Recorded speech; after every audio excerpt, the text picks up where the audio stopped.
un día como hoy es un día de luto. Hoy me duele hablar de fútbol. Los que me conocen saben que esa es una de mis grandes pasiones, pero un día como hoy, un día gris, triste, un día que no hay palabras para eso. Después de la eliminación de Costa Rica al Mundial, donde teníamos todo para pasar, es algo doloroso y podría decir muchas cosas que harían que esto no fuera un podcast de teología apologética, pero voy a dejar eso de lado. Eso lo dejamos para otro show, no sé, lo que sea, o para cuando estoy solo en mi cuarto llorando porque Costa Rica no fue al Mundial. Pero entonces vamos al punto, y es que relacionado a esto, muchas veces he escuchado la pregunta de que ¿con quién va Dios, digamos, a un partido de fútbol, verdad? Y la he escuchado en el sentido de que esto incluso hasta se presenta como una objeción en contra del cristianismo, ¿verdad? Bueno, como la idea de Dios y la oración es absurda, como si eso fuera absurdo, porque vemos que ambos jugadores de ambos equipos los vemos, ¿verdad?, arrodillados antes de que empiece el juego y demás. Y sabemos que no es posible que los dos ganen, entonces se piensa que por eso la idea de la oración y Dios son absurdas, ¿verdad? Pero otros también dicen que Dios no se mete en el fútbol, ¿verdad? Que Dios no se mete en cosas como eso porque simplemente no tiene tiempo para eso, ¿verdad? Como si Dios fuera el presidente de una gran compañía llamada Universo Inc., ¿verdad? Una gran compañía que no tiene tiempo para cosas sin importancia. Otros también incluso dicen que Dios no se mete en eso porque es algo mundano, es algo terrenal, ¿verdad? Es algo físico y Dios, por el contrario, solamente ve asuntos celestiales. Y resulta que la razón por la que hablo de eso no es solamente para tratar de digerir mis penas futbolísticas, sino es porque detrás de cada una de esas ideas vemos malas concepciones de Dios. En el primer caso, ¿verdad? Que dice que la oración es absurda porque ambos están orando para Dios y pidiendo cosas opuestas. Vemos como que la idea, lo que está detrás de eso es como que si la oración obligara a Dios a actuar de cierta forma. Como si Dios fuera un genio para conceder tus deseos, porque si este fuera el caso, efectivamente tenemos una contradicción. ¿Verdad? Si Dios recibe oraciones contradictorias, ¿cómo haría Él si acaso el trabajo de Él es mantener a todo el mundo feliz? ¿Verdad? ¿Cómo haría Él si el equipo A le pide ganar y el equipo B también? ¿Cómo Él hace para responder a los dos que sí? No puede y eso es absurdo. El detalle está en que esta no es una visión correcta de Dios. Dios no es un genio que está obligado a conceder todas nuestras oraciones, menos aún nuestros deseos. Y el ejemplo máximo es Jesús. Vemos en Mateo 26:39, donde Jesús dice: Padre mío, si es posible, no me hagas beber este trago amargo, pero que no sea lo que yo quiero, sino lo que quieres tú. Y vemos esto, qué impresionante. Es ese Jesús, ¿verdad? Hablando momentos antes de su crucifixión, este Jesús ya sabiendo todo lo que iba a venir. Y ese versículo me encanta en ese sentido porque ilustra muy bien, muy claro lo que es la oración. Primero vemos que la oración nos permite ser transparentes, nos permite ser vulnerables con Dios y expresarle nuestra voluntad. Vemos que Jesús mismo, en estos momentos antes de la crucifixión, Él dice: hey, si es posible, no me haga beber este trago amargo. ¿Verdad? Lo que Él está diciendo es: si es posible, no me haga pasar por eso que yo ya sé que viene. Pero segundo, también ese versículo nos muestra cómo nuestro papel debería ser, sí, ser transparentes ante Dios, decirle nuestra voluntad, pero también sabiendo que vamos a aceptar su voluntad divina, que es perfecta, que es buena, que es agradable. Y por si queda la duda, es mejor que nuestra voluntad, porque Dios es infinitamente perfecto, no como nosotros, ¿verdad? Dios no siempre concede nuestras oraciones y esto es bueno. Entonces no hay problema, digamos, si dos personas oran a Dios por cosas opuestas, porque Él va a conceder las cosas de acuerdo con su voluntad perfecta y que no cambia. Dios no siempre concede nuestras oraciones y eso es bueno. ¿Quién sabe de dónde estaríamos si Dios concediera todos nuestros deseos, ¿verdad? Cosas que hoy queremos una cosa, pero mañana queremos otra, que muchas veces queremos cosas que nos destruyen, que nos guiamos por nuestro corazón engañoso, como dice Jeremías. Qué bueno y gracias literalmente a Dios que Dios no siempre concede nuestras oraciones y nuestros deseos. Y que podemos aprender nosotros a depender más de Dios al sí, expresarle nuestra voluntad a Dios, pero someternos a su voluntad perfecta. Hay una frase trillada y es que ¿quieres fortalecer tu fe con recursos confiables sin perder horas buscando qué leer?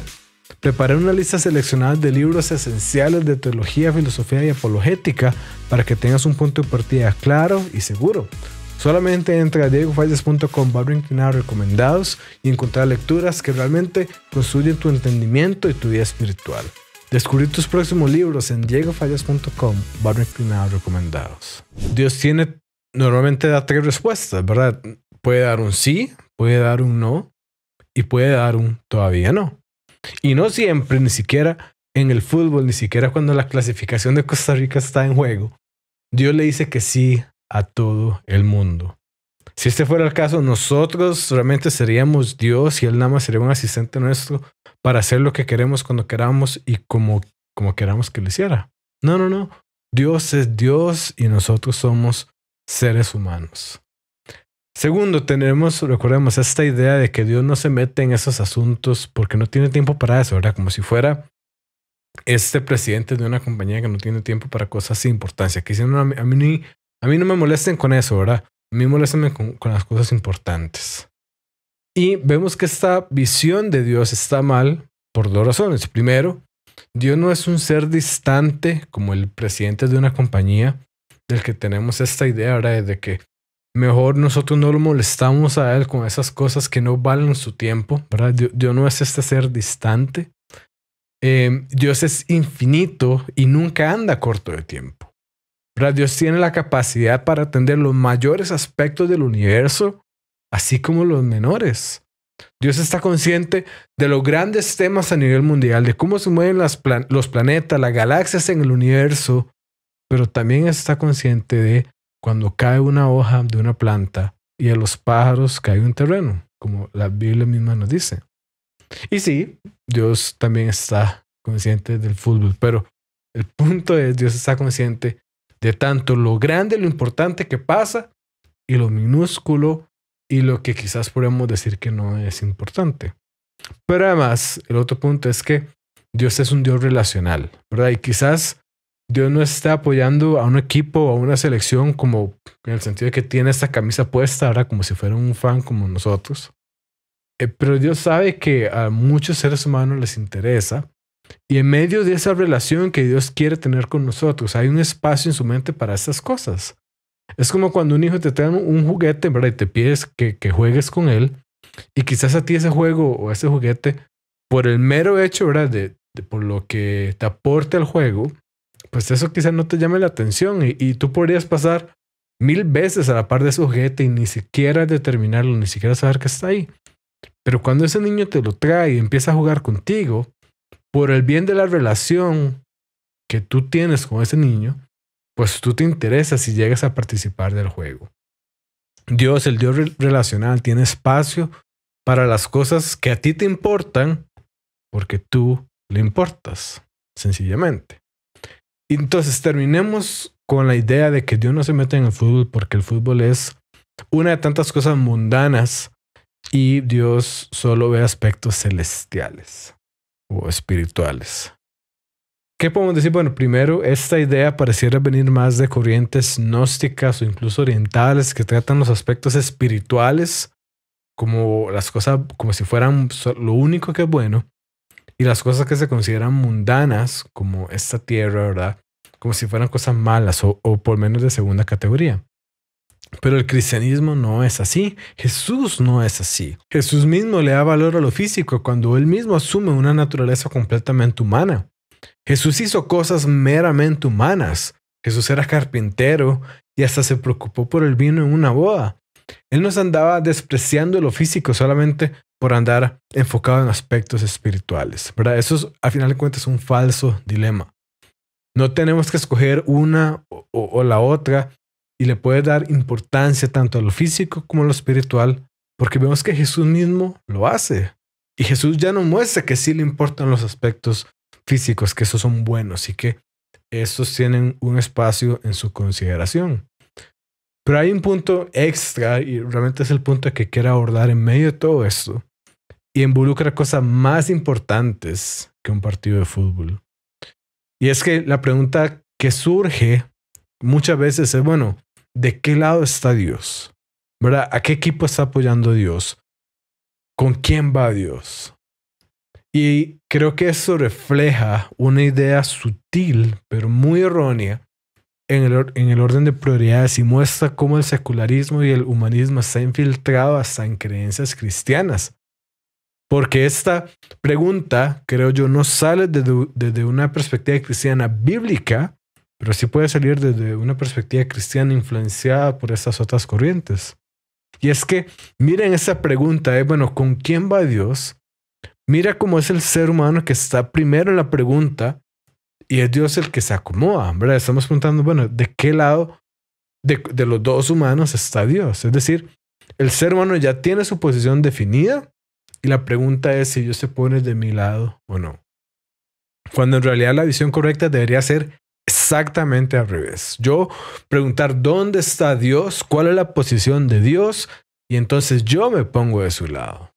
Y esto aplica para un partido de fútbol, ¿verdad? Dios tiene la voluntad sobre el marcador y la alcanza por medio del libre albedrío de los jugadores y esa buena voluntad es tanto para el que gana como para el que pierde, ya que en ambos casos Dios se puede dar a conocer de formas distintas.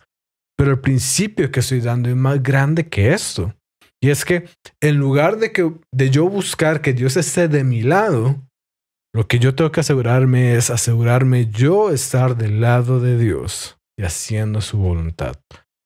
Muchas veces tenemos estas cosas al revés y es que queremos a un Dios hecho a nuestra imagen y semejanza y que Él actúe como nosotros quisiéramos, cuando somos nosotros los que somos hechos a su imagen y semejanza y el único Dios verdadero es Él.